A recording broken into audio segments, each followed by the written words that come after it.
It's the Morning Star Drive 117.8. You soaring up with sky, now's the time, don't delay. I'm sitting in my ride and it's time to fly. So let's realign, just listen and fill your mind. Hey guys, how's it going? Welcome to the MSD on Nobody can stop me when I'm It's like Tuesday, this. I got my October head 22nd, in and the we zone, are ready you know. to start this I'm on the Morning Star Drive, you know. So as always, this coming Thursday, we have Q&A Thursday, so Nobody make can sure to stop share me your when I'm questions like in the this. sky. Otherwise, make sure to like and follow us on YouTube, on SoundCloud, and support us on Patreon. Okay, so with that, how was everyone's weekend? Did you guys have an exciting time together with the Lord and together with, wherever you're having service? I think I really want to be the voice of someone who's off by themselves, and I know we've had comments from remote members, and I think one thing I will say that I hope that Providence keeps improving on, especially here in American Providence and in the Western nations, is caring for remote members. While I think that members do a good job of this too, and it's not solely their responsibility, right? But at the same time, we should make sure to take care of our remote members and all of our members too. I think, by way of example, one of the things that come to mind for me is when a larger church has different people kind of under their umbrella of their church network. During their services, it doesn't take much, during something like the opening prayer, or at the end, during the closing announcements, as well as the benediction and the closing prayer and things like that, to include, right, the people who are hopping online, right, from far away. I think that's something that I've seen that the bigger churches haven't yet perfected. I mean, there definitely has been work on that in the past too. But one of the things that I feel that does is it gives the impression that they know that they are larger than just that church in that location. And that for me has been something that's so important, because I feel Providence, especially in the Western nations, it's been quite small in some sense, right? And I think to have this understanding that we're bigger and to operate on a bigger playing field, we have to recognize that we're not isolated in a bubble. And so I feel that's something that everyone needs to do. And so if this is something that you agree with, then feel free to bring it up to your church leaders, because let's say you yourself haven't been involved on church operations on that level, and so you're not even sure what kind of people might be joining you guys online, or if there are any.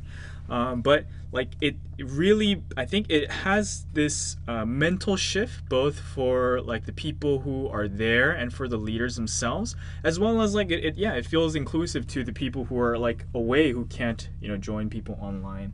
And so I don't bring that up to point any particular church out or anything like that, but it's really about this mindset shift, right? From thinking that we're small, that we're isolated, we don't have support, to feeling we are connected, we're interconnected as Providence. And I think that is something that needs to happen both on the individual level, right, and in the next unit up, as well as in the church levels and in the nation too, right? If you're constantly thinking that you are small, you're alone, that you don't have support, that people aren't taking care of you, these kinds of things, I really think that it constrains growth. And so I think it's interesting that it came up right now. I'm not exactly entirely sure why that came up, but it's something to note for the future, because I feel adopting a small mentality will produce small growth. And so I would rather that all the churches all across Providence realize that they're big, right? And I think, that's something that is intrinsic to Providence, right? Because we are always talking about fulfilling God's will, not our will, right? And so it's something always much bigger. So we know that Providence is much bigger, but when you look at when you check with how people feel about Providence, about their churches, about this and that, we feel that it's much smaller. And so I that's that kind of mental process, whatever it is, it's something that we have to excise and get rid of. And sometimes that means trimming away different things, right? For instance, the example that was just provided was at the church level, making it known that, we are all together. It's not just the people on location, but it's the people who are joining remotely. It's also our larger nationwide Providence network. It's all of Providence coming together. together, right? It's a Trinity joining our service. It's all of those things, right? It's not just a collection of the few people who are there. It's also, as Jesus has told us, right? If two or more gather in his name, then he is there, right? So instead of feeling like we're small, and this also goes for the remote members, right? If you're really the only person at the place you're at, you are still not alone because the Lord is with you, right? Because the Trinity are with you. we made this joke today. I don't know whether to repeat the joke, but like you are never alone, right? Like if you're with the Trinity and if you're with the Lord, that's at least 3-4 other beings who are with you, and it's not just a regular person, but it's like really these all-powerful beings who, if you are one with and if you're together with, you can't possibly feel alone. Right? Because even if you're with other people, sometimes you can still feel alone. But when it's God that you're one with, when it's like the Holy Spirit, when it's the Holy Son, when it's Jesus or our son's name who you're one with, you can't possibly feel alone, right? Because they understand you like no one understands you, right? So even before we do the physical act of being together with other people, you have to do the spiritual thing of being one with God, being one with the Holy Spirit, being one with the Holy Son and Jesus and Son's name, right? And so yeah, it goes without saying. So I really hope that this is something that we can do both on the macroscopic level and on the microscopic level too. So anyways, with that, we'll be jumping into our our first main segment for today. And this is really interesting because recently, because we've been doing this for our Tuesday segments, and we started featuring Rachael for 2G Talks, we made a group chat, right, where we're kind of holding ourselves accountable, and we're also like throwing out different ideas, different things that we can talk about, right? And so in this chat room, we have a couple of us who are helping P Sky with different segments throughout the week. And so this week, Rachael brought up a few questions that those in charge of other segments and other recordings could address. So for Bible Today, I wanted to answer 2 of the questions that she brought up. And so the questions she posed were, 1, why become a lawyer? Right, so that was a really interesting question. I like the way that was phrased, right? Why become a lawyer, right? It wasn't like, oh, why do you want to be a lawyer, right? But why become a lawyer? There's a kind of a nuance to that. Maybe even splitting it like that is very lawyer-like, but that's the first question that we'll get into. And if we have time, I think this second part will be shorter too. And before 2G Talks, one of the things that she asked was to present interesting cases from class that can relate to providence or to God or to the Bible. And this question, I think I've kind of been touching on it over the last few weeks. But since it was posed like this, it kind of gives me greater clarity, right, to answer it in greater detail. And this one's really interesting. So I don't have specific cases, but, the general ballpark, I'll get to touch on. And so, just jumping straight into the first question before our break, I'll get to this one and then we'll have our break. And yes, after hearing everyone's feedback, I will be picking new songs for this too. And so you guys are not going unheard. Right? So, but for the first question, why become a lawyer?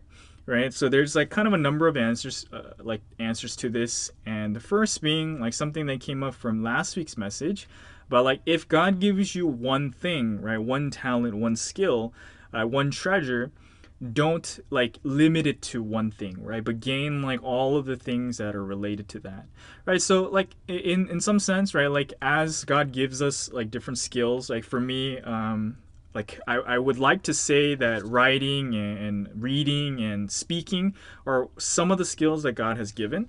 And so, when applying that to all of the different facets of life, being a lawyer was naturally one thing that came to mind, right? Because, while we're running for providence and while we're living this life of providence, we also have to, have a job, right? And have a career if possible, right? To do many things, right? To support providence in terms of tithes, in terms of the things that we do out in the world, as well as to support, our families and different kinds of things, and to achieve financial freedom, personally as well, so that, you're not leaving room for Satan to breed, discontent within the person, right? So that's one thing, right? But within that answer, within that first thing about like, developing these skills for this one purpose too, along with many other purposes, right, to be used for other purposes in providence, truth be told, right, I'm not 100% sure what God may do with this, right? Use this like being a lawyer. So I'm keeping the door open for a lot of things, but I'm glad that this is brought up because I can bring up what some of those things may be, right? That I'm kind of keeping the door open. And just like how, something received the design for the Ambition masterpiece and it took like many iterations to like find and ascertain what God's will is, I'm sure there'll be a process of checking and figuring out, right? Just like with what Pastor Sky shared about this new mission, right? After praying and checking, he realized that, he won't be able to really tell, right? Whether this is God's will or not until he tries it. So like in part of that, like a couple things came to mind, right? One thing that I know about myself is at a certain point, I really saw just how amazing and valid and true like God's laws were. And how important it is to keep God's laws, right? Like more than human laws, like more than anything, right? Like I saw just how much blessing and how much of a windfall we receive, like when we keep God's laws, and also like the dangers of deviating from God's laws, even slightly, right? Like I would say that like for all the people who left Providence, or for those who've had a hard time in Providence, and even right now are in the danger of possibly leaving. It always starts from like a non-issue, right? It starts from a very small thing, right? It starts from like deviating off God's path a little bit to the left or to the right, right? It doesn't, like, people don't like just jump straight into fire or into the water. Some people might, but for the most part, right, it starts from these small things, right? These issues of the heart, these small sins that we don't fix, these things that we don't repent for. And so I saw the importance of God's laws, right? So for me, like both within the most direct applications of God's providence, right, within the church and within, right, like our missions and stuff like that, abiding and living by God's laws were so important, right? And that naturally manifests into other things, right? Like the things that are like in the world too, like, engaging with law was something that is important, right? So I know that that's a little bit different because the world's laws are quite different from God's laws, and that's something that I'll allude to in answering the second question. But that's one of the things, right? That's one of the priorities, right? It's always been a priority to keep God's laws, right? To keep God's perfect laws. And also, like, realistically, I saw that this is kind of important in Providence too. While I will say at the end of the day, everything is spiritual, right? Within God's history, right? The things that we do, and that's like this week's message, right? Like things ultimately happen according to God's will, right? But one of the things that we tend to see that happens is that we also have to take action perfectly, right? In a way that's blameless, right? In a way that people from the outside can't criticize us, right? And that's something that Sonsinyo has emphasized to us too, right? Like don't give Satan ammo, right? Don't give the human Satan's ammo, right? Ammunition, right? By doing things wrong in Providence. So let's do things perfectly, right? So like all throughout, Providence history, right? We've had to do like various things, and not all of these things are strictly illegal, right? It's not even like morally wrong or like institutionally or like statutorily wrong either, right? But like because we're like everything is new, right? Every time we start a new place, we're doing things like using whatever resources we have on hand, right? There's always this thing of navigating around these constraints that we see, right? These physical constraints. And like I said, right, like this is not to take away from the fact that the greater thing is God's will, right? Honestly, these physical things don't even really matter, but it's just something that I noticed, right? So one of the examples that we'll see is like, and I don't know what this is like in each person's location, like where they're at, but one of the things that we've seen in the past is like, growing up in San Francisco, in California, the zoning laws for buildings are like extremely strict. And I know other places are like that too. And so like when we're trying to acquire a new like church temple or like lease a new building, like a lot of them are not zoned for the use, like for the purposes of a church, right? And so like there's always this like kind of like navigating around like the things, and like, you know, finding some agreement with the landlord and such. And yeah, like even some of the previous times that we've gotten in trouble, like with like banks and stuff like that, because we're operating churches like within a place that's not zoned for a church. And I will say, like, looking at, you know, the history in San Francisco and looking at the history in like in LA and California, like the times that has happened, I can really see that actually things were done more for God's will than for like these legal constraints, right? Like ultimately these legal constraints are not the issue. Like I'll give two examples. Like one was like the previous place that we I guess it's the last two places, right, in San Francisco. Like what happened in one of our previous buildings was that it was purchased by a new owner, and that new owner wanted to demolish the building to like, you know, build something else, like to build this huge new office structure. And so because of that, all the tenants, they had to move, right? And so that's not really like an illegal issue, but this is just like a physical situation thing, right? And so when that happened, like just like anytime we move, it can be kind of frustrating, and it can be kind of like, oh my gosh, like do we have to go through this again? And I'm sure like with churches in different places, right, like you may have experienced this at various times. But and when we moved that time, that was right before COVID hit. And so in the new building that we went into, we didn't really use it as a church for like a good probably year and a half or so. Right, so it ended up being more of a storage unit, and eventually we did use it for a couple services, but for the vast majority of the time that we were there, it wasn't used for that purpose. And then eventually, like after like time had gone by, it turned out the owner of the building, even though we had an agreement with him to operate as a church in the space, he wanted to refinance the building. And so without really letting us know, he brought like people from the bank over to check out the place to refinance it. And so as soon as like these bank people came in and they saw all of these church related things in this office building, like they automatically like flagged it, and they said that they can't refinance this place, right, because it's being used for this purpose. And so the landlord tried to evict us, right? And you know, of course, we ultimately got to an agreement with the landlord, but we did have to leave because he was kind of strapped for cash, and he did want to refinance the building. And so after that, you know, we did try to look for other places, but we kept running into this issue of like things weren't zoned properly. They're not. We literally found a place that looked exactly like a church, but it wasn't zoned for like as a place of assembly, right? So there were these issues. But like that being said, I will say that at the end of the day, that what we found is that those places were probably not for God's will, right? Like looking more to the spiritual side of things. So I don't want to look at it like, oh, it was because we didn't navigate the physical things well. But you know, truth be told, like going forward, yeah, like as God's will takes place too, right? Like Providence history has to grow well, and the people within it have to become skilled in these capacities so that we can navigate these things too, right? Like when Joseph went to Egypt, like although we say and you know, something that's been alluding to a lot lately, that even if his brothers hadn't committed that sin, he would still have gone to Egypt.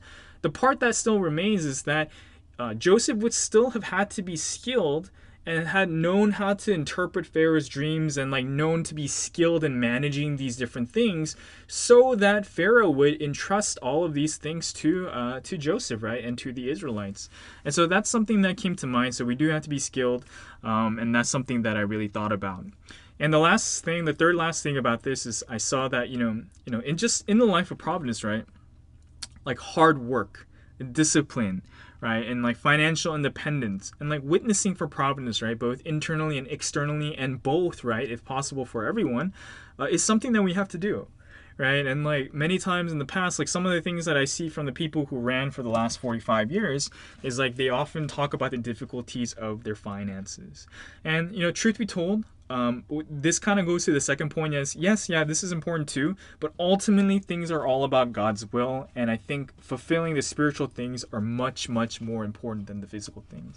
And that's even after seeing the suffering that my parents have gone through over the last 45 years and over the last 30 years. Like while we do have to work and maintain the physical things, I see that like within my parents' generation, a lot of them have kind of forgotten the spiritual things to a certain extent. And I'm not blaming or faulting them at all, because they're like really like living in the reality of the world, right? But it's just something that we have to note, and we have to make sure that we're careful as we go forward, knowing that really this is a part of the reality. Right, like and as we go forward in life, something that I think I witnessed over these last 27 years, and I really hope that the future Providence realizes too.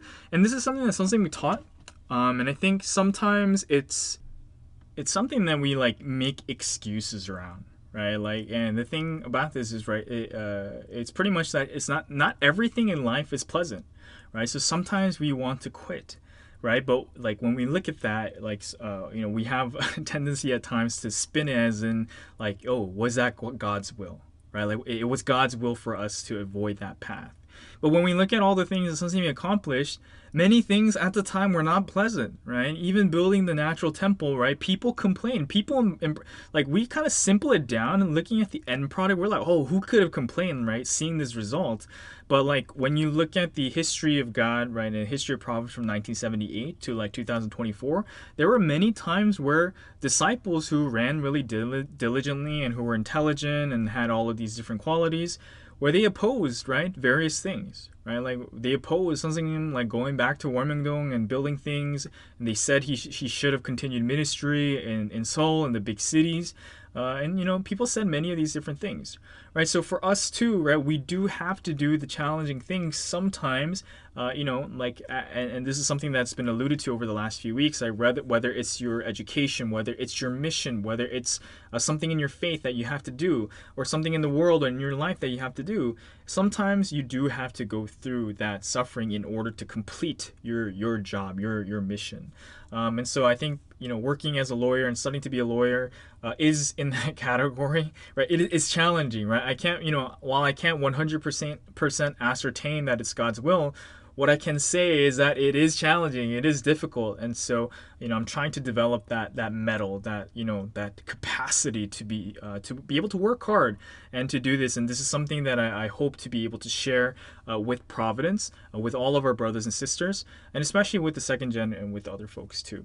Yeah, and so that's kind of the kind of going over some of the things of why become a lawyer. And so those are 3 reasons. And so we'll go into the first break for today, and then I will answer the question about like some of the interesting cases from our class that can relate to Providence and to God and to the Bible.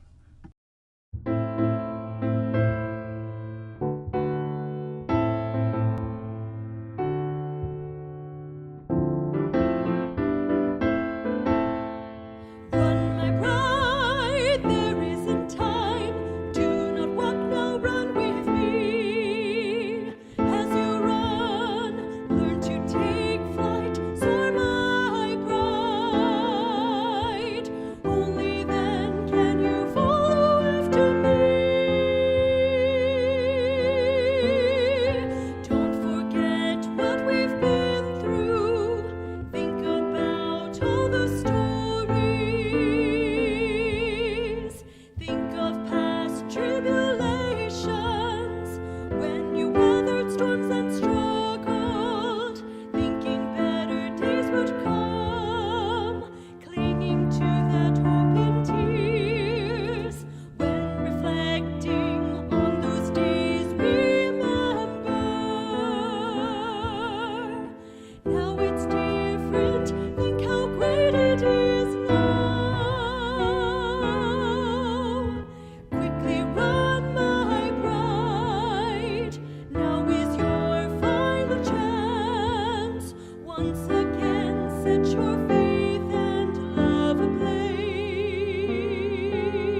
Yes, so I hope that you enjoyed that.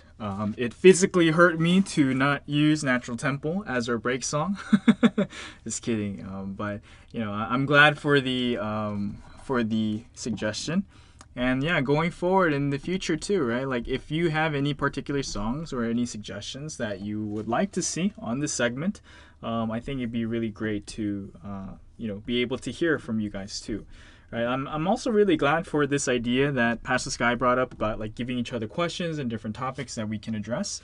And I'm thankful for the Trinity for providing these topics through Rachel this week too. All right. So as our second question for today for Bible today, Rachel asked like, are there any interesting cases from like class that can relate to God or to providence or to the Bible?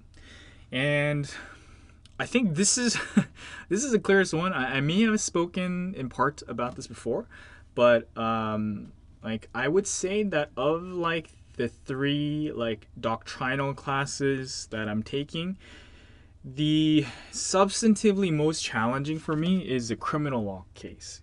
And I think honestly the biggest reason for that is because of the trial with Sonsingin.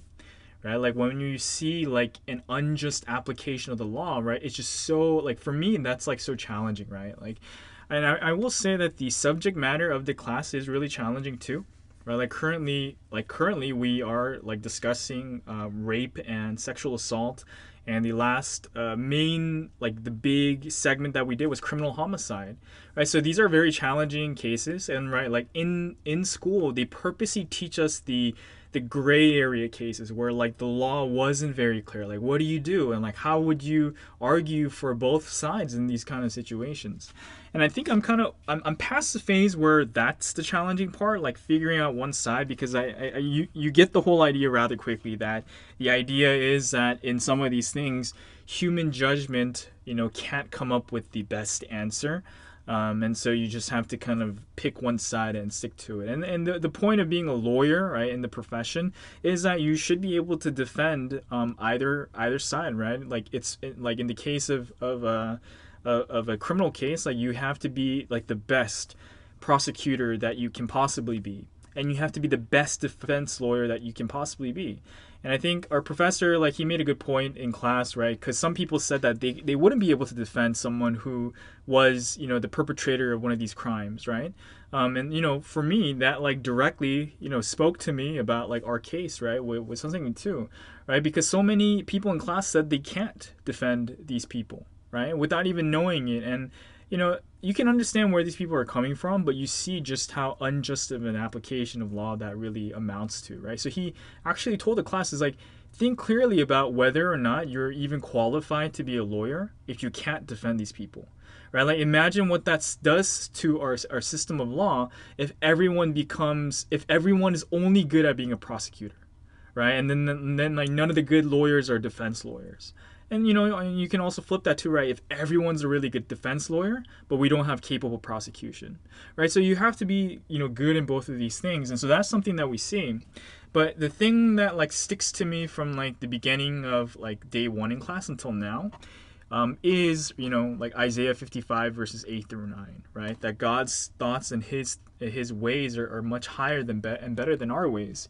And that's something that we know, but like, especially when we look at like the physical laws in like government and politics, you really see that come to light, right? And so like I'm reminded of the various things, right, even in the world too, that something has brought up before, and that even Jesus mentioned too, right? Like when he talked about John the Baptist, right, interfering with what King Herod's doing and stuff too, and calling King Herod like a fox, right? That's devious and that's sly. You see, right, like that the things of the world are intended to ensnare people, right? And like, they're intended to trap people. And I really feel that to be the case too, like when you just look at the world and law in general too, right? And so one of the things that came to mind is like this is something that we covered in criminal homicide. And I think it's particularly relevant in criminal homicide, but it's just relevant in a lot of things, right? Like you deal with this thing of like proximate cause versus actual cause, right? So that's a concept that we deal with. So proximate cause means that like whatever the cause is, it's like kind of the immediate thing that like caused the act, right? So like in if we're talking about a murder or death of a person, was the act that the person took, was that like a direct cause, right? That caused, that made them die, that made the victim die, right? And so versus like actual cause, right? Like actual causes are like things that, yeah, like that played a part, right? So even proximate causes, they're all under this umbrella, right? Anything is an actual cause. So one of the examples that they give is right, like it's kind of, as this is not a legal analogy, but it's an analogy, like even in the world of like a butterfly's wings, right, in Africa caused a hurricane like over in Florida or something like that, right? Like so even that would be an actual cause. But in terms of like the criminal world, you only look at proximate cause, right? Like that's the more important thing. Was this like an immediate thing that caused the thing, like caused the harm that went by, right? So in the event of like a butterfly's wings causing a hurricane, it's too attenuated. It's like too far from the damage to say, oh, it's this butterfly's fault that we had the hurricane, right? In the event of a death, right? If you like just by happenstance, like within the past few days of a person being murdered, talked to them and told them, oh, you should go to this place at this time, and then when they were there, they happened to die, you may have been an actual cause because you told them to go to the place, but you're not the proximate cause, right? Like, and like if they happen to like get into an accident while they're there, right? You're not the proximate cause, and maybe that example kind of highlights it more.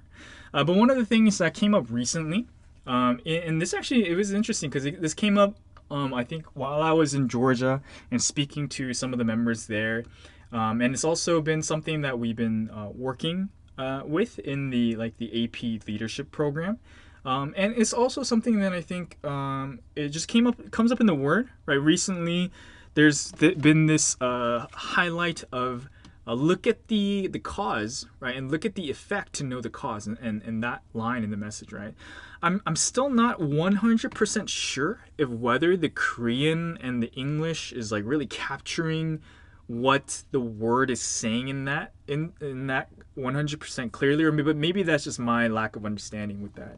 But one of the things that came up is like, so in the law, right, they look at proximate and actual cause, like in the event of these like crimes, right, in criminal law, right? But I would say that a better thing to look at when we look at it from the spiritual perspective are the root causes, right? And so it's not just about like how far apart temporally, right, in terms of being proximate versus actual causes, but it's looking at root causes of the issue, right? Because people aren't looking to fix the root causes, right? In the case of a criminal homicide, in cases of murder, right, or involuntary manslaughter, or even like things like rape and sexual assault and things that are happening in the world, people want to fix these things, and everyone says they want to fix it. It's like, who likes any of these things, right?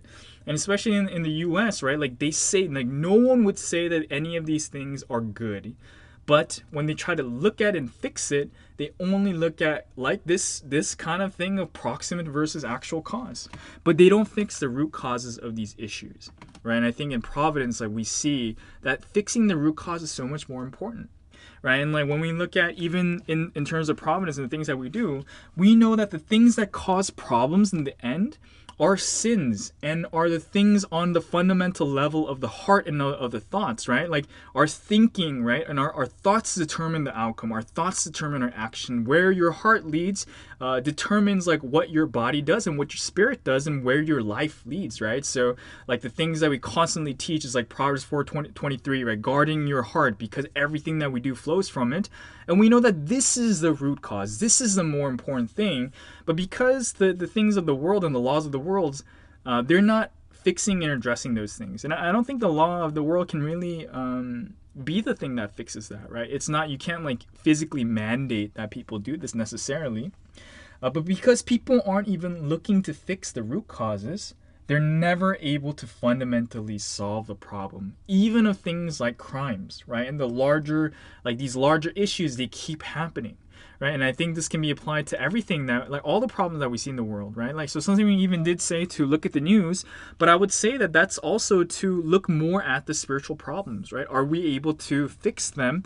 And are we able to see just what happens because individuals, families, countries, nations, and the world aren't able to address the spiritual issues, aren't able to address the fundamental issues, right? The root causes of these things. So the things that we see in Israel and in Gaza, the things that we see in Ukraine and Russia, like something even brought up all these things. Even climate change, like he's been talking about this more, and I don't think that, probably in the last 10, 15 years, I feel like I've heard him talking about climate change, and I feel like I can count the number of times that he spoke about it prior to this year, like on my fingers, right? On probably on one hand, like from what I recall, right? And so, like when you look at this, like all of the problems that we see in the world, they're byproducts of a much more fundamental issue, right? This issue of people not fixing themselves, not achieving salvation. The things that something and the Trinity talked about in this week's message, right? It's not the fault of one or two people. It wasn't just because Judas Iscariot betrayed Jesus that he ended up walking on the path of the cross. It's because everyone in that time period did not fix that issue, right? And so, like even I'm finally at a point where I'm engaging with the material in class just because I know it's important for this occupation and other things. But there was this process of grappling with this because I was like, wow, this is so unimportant, right? Because we're dealing with, it's like trying to use like a Band-Aid to cover up and to cover a flesh wound, right? That's like where someone's had an arm cut off, you're trying to put a Band-Aid on it, right? It really doesn't do anything. And I hope that like all of us, like we don't become fixated on like these kinds of issues, right? On the issues of the world, on issues of politics, because it's really like it's so small. And the fundamental answer to deal with this is, I really believe, to become like the disciples of Christ, right, at their time period, right, to develop this 1,000-year history, to develop a world where these huge issues will get resolved. And that's something that we have to do both in the immediate and in the long run of this 1,000-year history and of like the hundreds of generations to follow.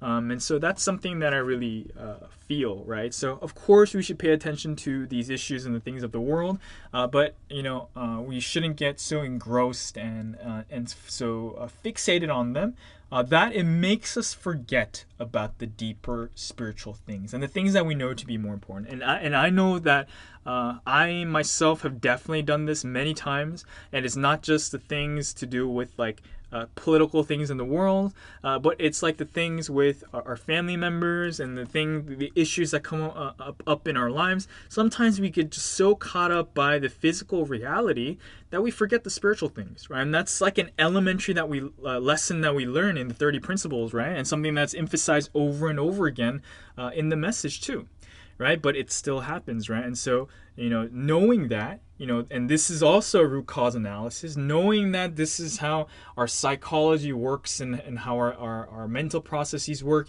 and knowing that this is also a foothold for Satan to come in, right? To make us forget the larger things. And this is how idols came about in the Old Testament and in the New Testament. As God has said, right? Anything that we place above God is an idol. Like when we start to place any of these things over the more fundamental things about, becoming raptured, about fulfilling the purpose of creation, about doing those things, then we naturally lose our way, right? And that's just how we're wired to work, right? And so I'm really glad that this came up. And that being said, I would be fine with talking about any of the particular cases that we deal with in class. But yeah, like these were like the most interesting.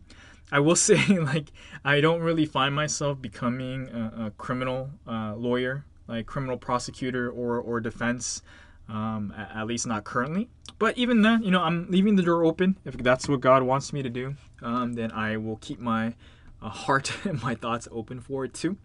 But these have been the most interesting cases because it's been the hardest to think about, like sitting in that class, like knowing what's happening to something. And I'll be very honest, right? It's so challenging for me to be in that class. And, our professor says that, And I will say, right, like some of the kids in that class, they themselves have been affected by these things. And so like even from day one, our professor lets us know, right, if this is too personal for you, you don't have to speak up in class.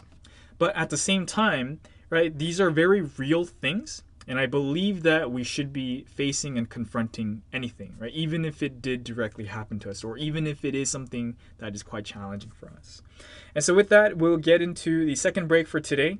Thank you so much for Peace Guy, Rachel, for Daniel, and for everyone helping out on these segments, for pitching these different ideas.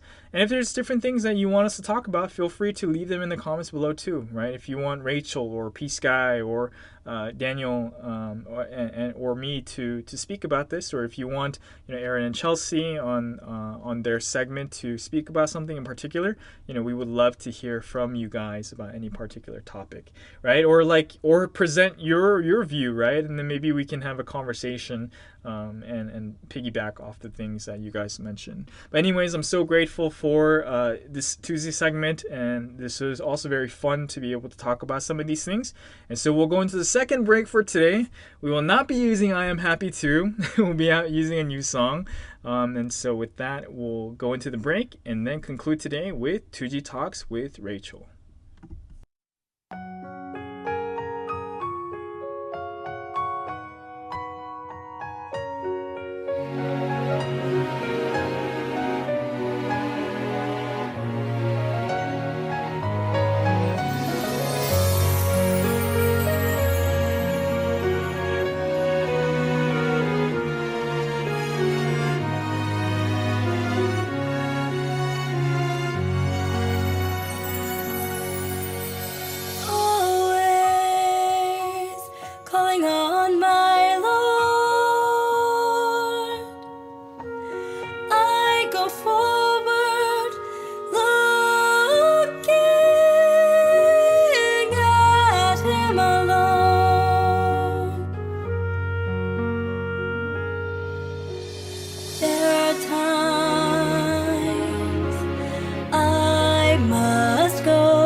With hope in my heart.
Welcome back, everyone, to 2G Talks.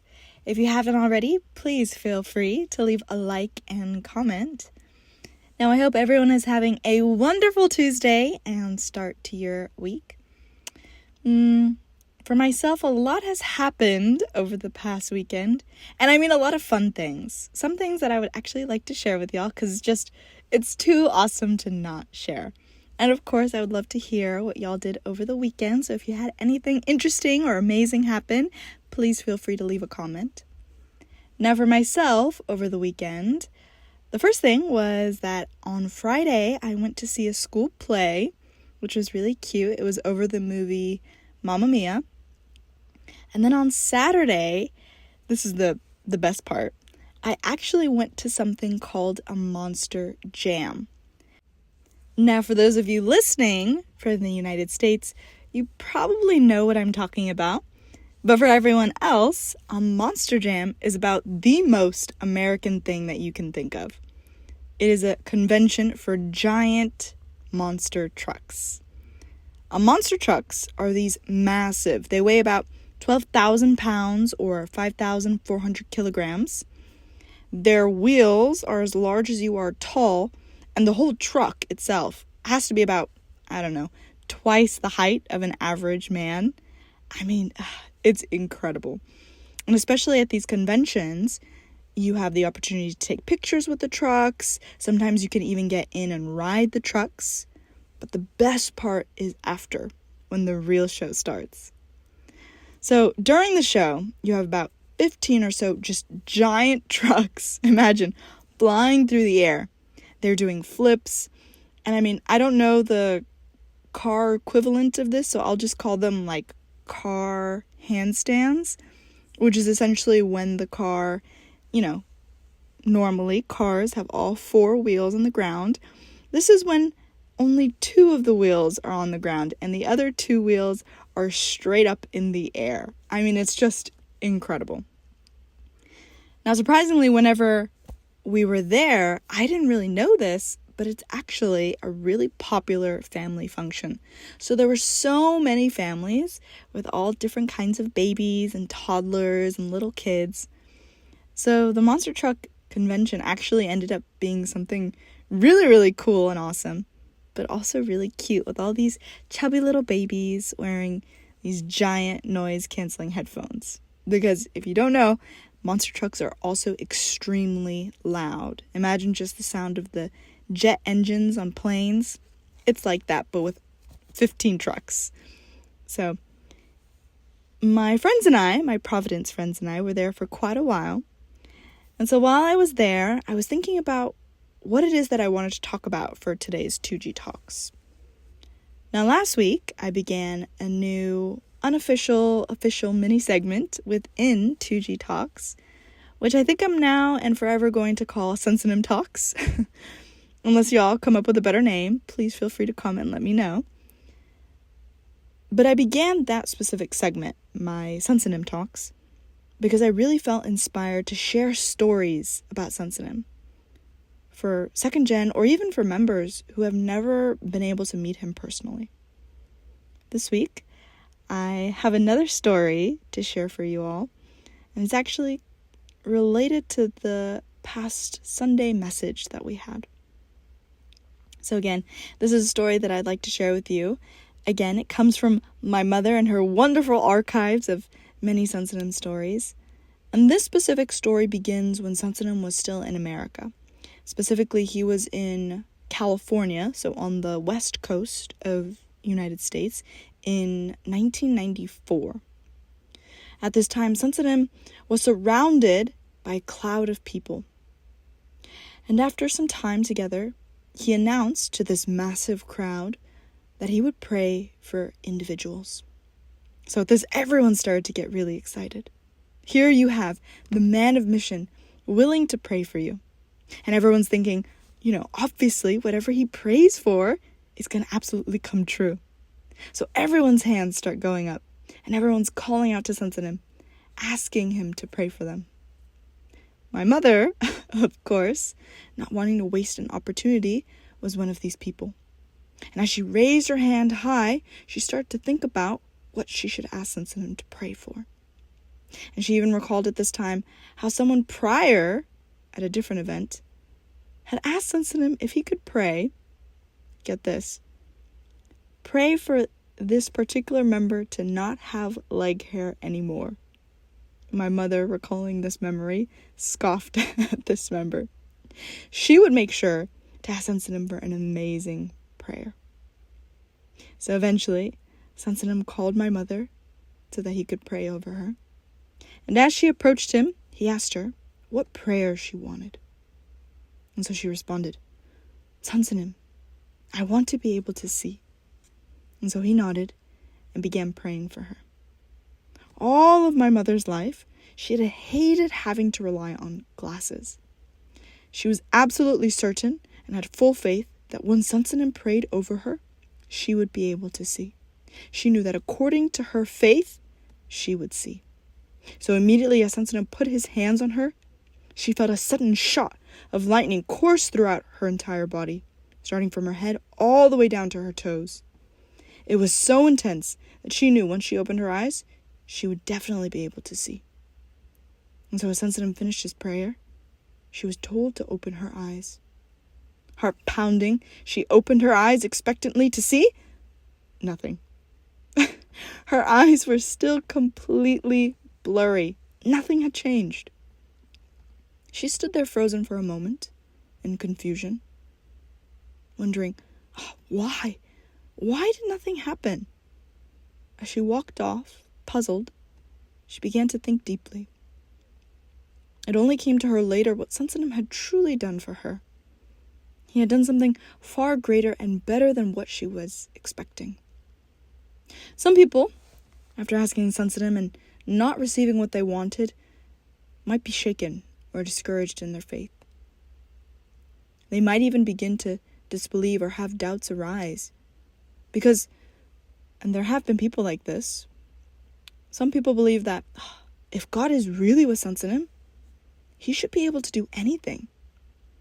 He should be able to heal me. But it's people like that that truly misunderstand Sansanim. Sansanim doesn't really care about things of the body. Whether you want your leg hair to be removed or you want your eyesight to be restored, he absolutely knows that everything on this physical earth is bound to end. If he were to heal your eyesight now, when you get older, it's still going to fade away. What do you truly gain from receiving something physical like that? Instead, Sansanim only cares for the spirit. And this was the case for my mother too.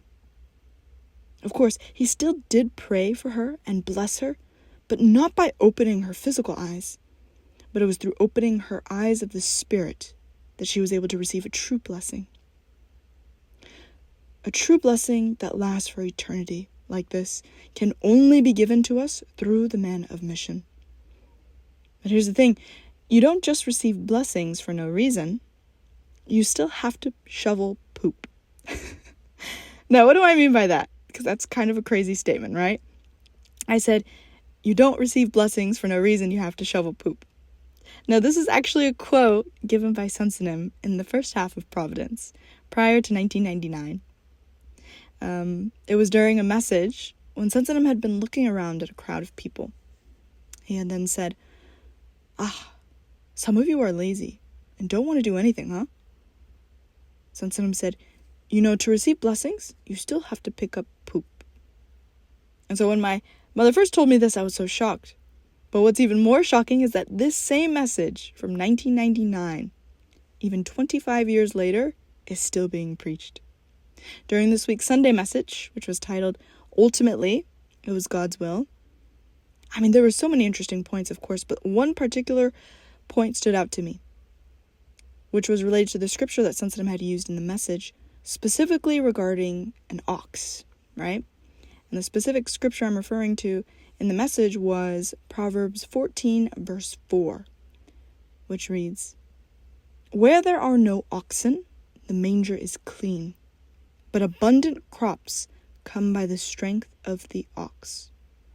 And at first when I was listening to the message, I was confused. I mean, this was one of the very first scriptures, or even lines, I think, in the whole message. So again, at first I thought, oh, what is Sensitive talking about? Why is he talking about an ox?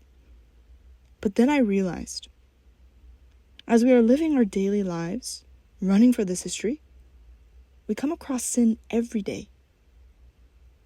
For example, if you have an ox, you have to house it, you have to bathe it, you have to feed it, you have to plow the soil, the dirt, and through this hard work, you will receive an abundance of crops, an abundance of blessings.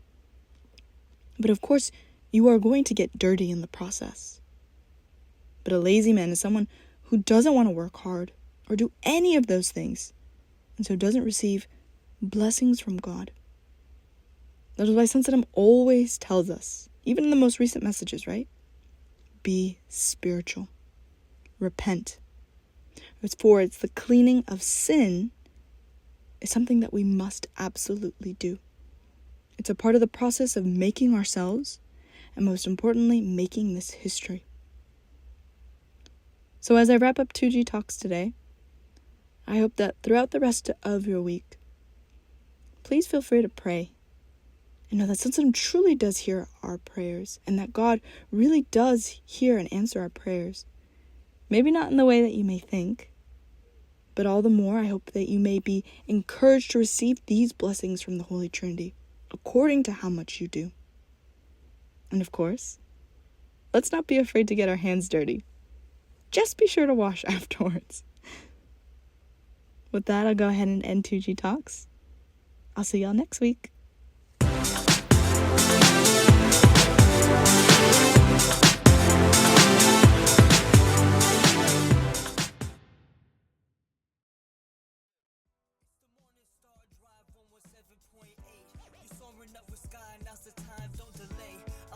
In my ride and it's time to fly, so let's realign. Just listen and fill your mind. I'm